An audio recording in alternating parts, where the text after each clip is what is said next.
Hello Virgo, Sun, Moon, Rising, and Venus signs. Kamusta kayo? Sana po ay nasa mabuti kayong kalagayan. Welcome back po sa Star Tarot. Kung bago kayo dito, welcome din kayo. Thank you sa inyong support. I truly appreciate it. God bless you all po. Virgo, maraming salamat po sa mga nagbibigay ng super thanks, sa nagdo-donate po sa ating channel. Thank you very much. I truly appreciate it from the bottom of my heart. Napakasaya ko po na merong mga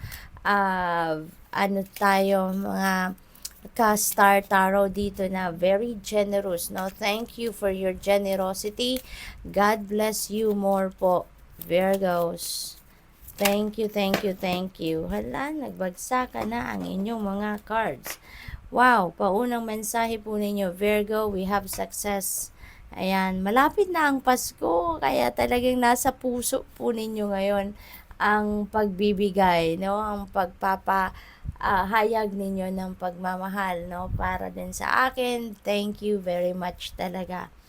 We have success, bloom wherever you are planted, Virgo. Meron tagumpay, no, na makakamit kayo sa ngayon. Merong tagumpay na talagang ipapadala sa inyo ang universe, and this is because of your hard work, you know, yung effort ninyo na ginawa sa kung anumang area ng buhay ninyo itong tagumpay. This could be in any area of life.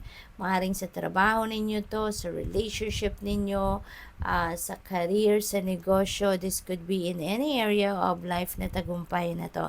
Kung saan kayo talagang nag-invest ng inyong effort, ay maaaring nandoon si success, no? We have twilight, surrender to the last hour when the light barely touches the flowers. Ayan, Virgo, I know na you're very workaholic, napakasipag ninyo, you are working to perfection, ginagalingan ninyo talaga ng todo-todo kapag kayo ay nagtatrabaho, pero give it to yourself naman. Surrender to the last hour of the day before kayo matulog. Yung oras na yan, ibigay nyo na yan sa sarili ninyo para kayo ay makapagpahinga na bago kayo matulog, you know, magpahinga, mag-meditate, mag-prayer mode, muni-muni, magnilay-nilay, give it to yourself, okay? Kasi siguro ang iba rin sa inyo, kahit patulog na lang, no, tinatrabaho nyo pa, kinukuha nyo pa ang oras na para sa sarili ninyo, makapagpahinga na, at maaaring dala pa rin ninyo sa bahay, no, yung inyong trabaho. So, give it to yourself, okay? Pahinga na, kung oras na ng pagpahinga, ipahinga na. We have share. The busy bee should still make time for each flower. Ayan. So, kayo, ngayon, no? You are sharing your blessings. Diba? Nag-share ang iba sa inyo dito sa akin ng inyong blessings. Thank you very much. And feeling ko, yung compassionate heart ninyo sa ngayon talagang on display. Lalong-lalo na that this is the season, no, forgiving and loving and sharing. Kaya, nandiyan ang puso ninyo, nag-e-expand, no? Nag-e-express kayo ng inyong pagmamahal sa kapwa by sharing your blessings. Listen, be alert, the soft chiming bells call to nearby fairies. Ayan. So Virgo, maaaring meron dito mga importanteng gabay na pinapadala sa inyo ang universe. Maybe you are needing some kind of direction sa ngayon, ano? From the divine, kaya pinapadalhan kayo dito ng divine guidance, no? So take advantage of that. Nagpapakita rin ng pagmamahal sa inyo ang universe by sending you guidance so that mapunta kayo sa tamang daan, mapunta kayo sa tamang sitwasyon, 'di ba, na makakabuti sa inyo. So be alert, listen to your intuition because the divine guidance usually comes, no, through intuitive messages. Kaya pakinggan po ninyo yan. Give yourself time to listen and tune into your intuition kasi for sure merong mga importanteng guidance, no, na pinapadala sa inyo ang divine universe at this time. We have wallflower. Look at the crack in the concrete to find your way out. Ayan. So, sa lahat ng problema natin, sa lahat ng mga challenging situation sa buhay natin, there is always a silver lining to it. That is a very important reminder para sa iyo. At yun po ang hanapin ninyo. Okay? Yun po ang hanapin ninyo because that is your key, 'di ba? Para makalabas kayo sa sitwasyon na ito. That is the key para mahanap ninyo ang susi, no? Para makalabas kayo sa sitwasyon na ito. Pasensya po, nagalaw yung ating camera. Pasensya na. Alright, so yun po, no? There is always a silver lining to it. There's always a positive aspect to it. Kaya yun po ang hanapin natin. Okay? At always remember, no, na walang problema na binibigay sa atin ang universe na hindi natin kayang solusyonan. Kaya there's always keep your hope and faith alive. There's always a solution to all the problems, no? So we have dream, have a cup of tea in the garden, find yourself in a good book. Ayan. Huwag tayong tumigil mangarap. Libre, 'di ba? Ang mangarap, Virgo. Take advantage of that. Masaya mangarap, 'di ba? Pero mas masaya if we are going to bring that dream into our reality. So maybe kailangan natin mag-effort, kailangan natin mag-take action towards sa pag-ano natin, towards sa pag dala, no, ng ating mga dreams sa ating reality. So tingnan natin kung ano pa ang ganap dito for Virgo. Ano pa ang mga messages for you for today? We have 4 of voices. Ayan. So kailangan nyo talaga na magpahinga, no, Virgo? Maybe sobrang busy kayo lagi, sobrang pagod na kayo, exhausted na kayo, pahinga naman po kayo, Virgo, kasi kailangan natin ng balanse. At saka kung hindi kayo nakakapagpahinga ng tama, hindi man lang kayo nakakapag spend time by yourself, 'di ba? Hindi rin kayo makakapag-meditate, hindi kayo makakapag-prayer mode man lang, 'di ba? Kaya kailangan natin na mag-step back muna, time out muna, no? Nang kahit saglit lang sa kung ano man ang inyong pinagkakabisihan, ano man ang inyong pinagkakaabalahan. Okay? Give yourself an opportunity to rest, to relax, to rejuvenate, to recuperate, mag-recharge kayo so that you will be on top of your health. Okay?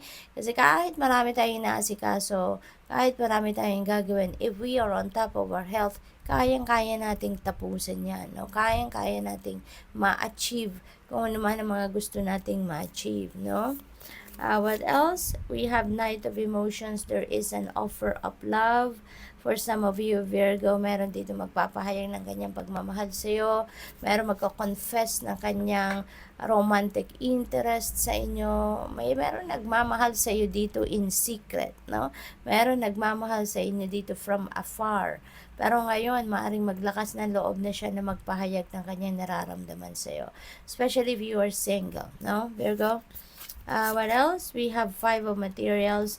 Ang iba siguro sa inyo rito, meron din financial constraints, meron financial problems, meron siguro mga financial obligations, pero maaring parang kulang or wala, or nagkukulang kayo sa pera sa ngayon, no? Maybe yun ang problema ng iba sa ngayon. But always remember, no, na walang problema na hindi natin nasusolusyonan. So ang mahalaga dito, Virgo, if you have a situation like this, keep your hope and faith alive. Umasa kayong magiging maayos ang inyong sitwasyon.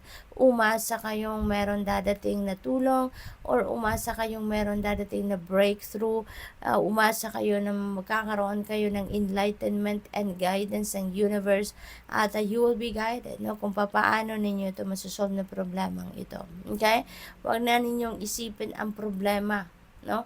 Alam nyo na kung ano ang problema, wag nyo nang isipin pa ang problema because that will just magnify, mas lalo pang dadami yan, mas lalo pang magkakaroon kayo ng marami pang problemang pangkaperahan, no?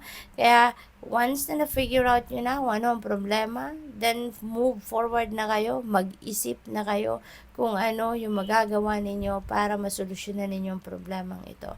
Always move forward, no? Lalong-lalo na sa mga ganitong pagkakataon.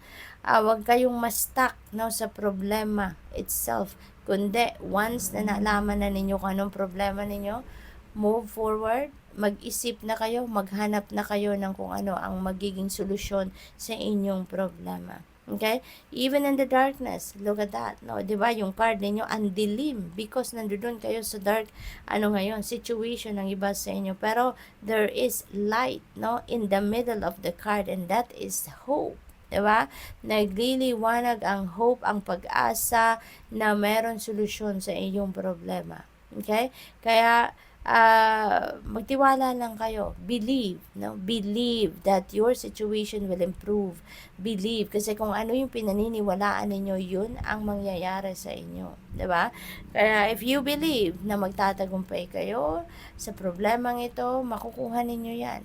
Kung naniniwala kayo na meron solusyon sa problema ninyo, mangyayari yan. Yan ang makukuha ninyo. Kaya believe, no?